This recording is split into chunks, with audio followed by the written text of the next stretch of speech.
सुनहरा पौधा। तेनालीराम हर बार अपने दिमाग का इस्तेमाल कर कर ऐसा कुछ करते थे कि विजयनगर के महाराज कृष्णदेव दंग रह जाते थे। इस बार उन्होंने एक तरकीब से राजा को अपने फैसले पर दोबारा विचार करने को मजबूर कर दिया। हुआ यूं कि एक बार राजा कृष्णदेव किसी काम के चलते कश्मीर चले गए। वहां उन्हें एक सुनहरे रंग के खिलने वाले फूल दिखे, जो फूल महाराज को इतना पसंद आया कि वो अपने राज्य विजयनगर लौटते समय उसका एक पौधा अपने साथ लेकर आ गए। महल पहुंचते ही उन्होंने माली को बुलाया।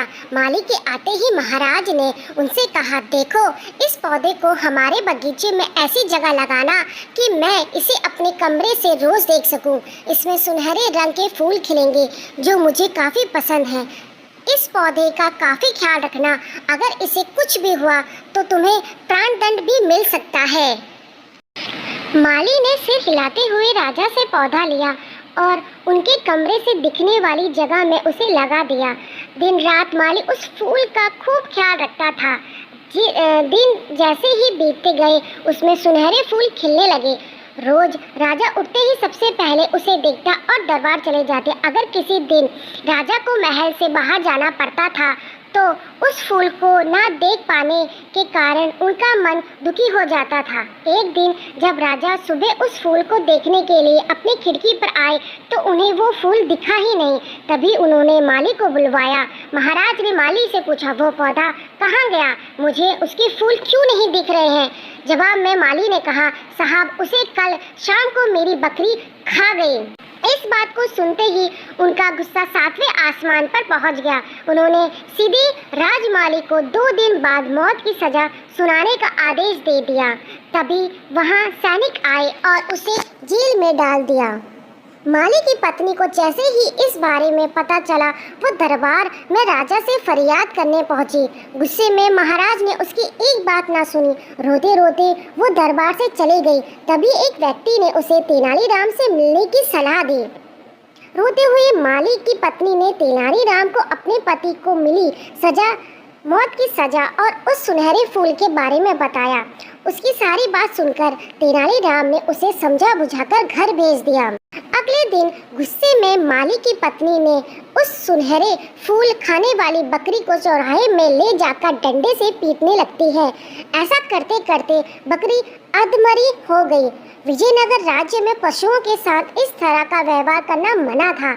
इसे क्रूरता माना जाता था।